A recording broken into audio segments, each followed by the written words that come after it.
Një tjetër rast i mortajës së baktive të IMTA ka prekur fshatin Trusht në Shkodër, ku familja Qokthi po përballet me një humbje të madhe.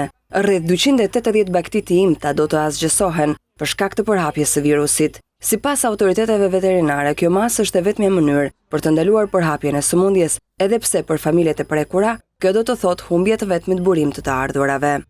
Ka ndërë me sëmundjes, edhe janë bërë analizat, janë 200 ta kokra, 200 ta të shtatë, nuk e ditë saktë.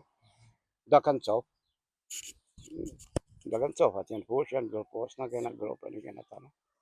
Ka ndërë me sëmundjen e mortajës, se nga karë, pas në ashdina, fush, nuk di e gjatë.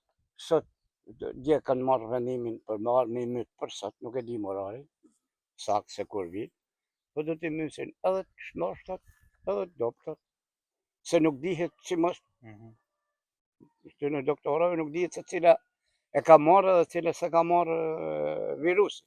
Kujtim Qokthi, një nga anëtarët e familjes dhe kujdestari baktive, tregon se pas analizave të kryera nga institucionet, është marrë vendimi për asgjësimin e plotë të tufës, përfshirë dhe ato kafshë që nuk rezultojnë të infektuara.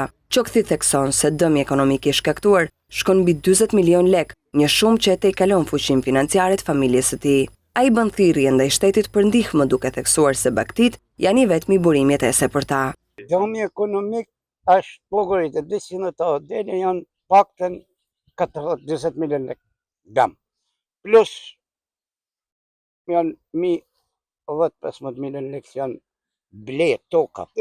Meni mu, në jena tonë të bu, dhe është me babën janë aksionet kërësorë, ata kanë 80%.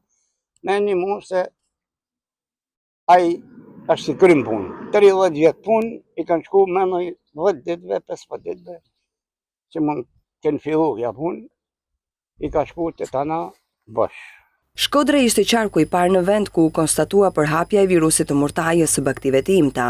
Prej andej, virusi ka prekur edhe zona të tjera, duke vënë alarm autoritetet veterinare dhe strukturat shtetërore të bujqësisë. Deri tani, strategjia e vetme ndjekur ka qenë asgjësimi masiv i tufave, si mënyra më efektive për të shmangur shpërtimin e një epidemie më të gjerë në blegtorinë shqiptare.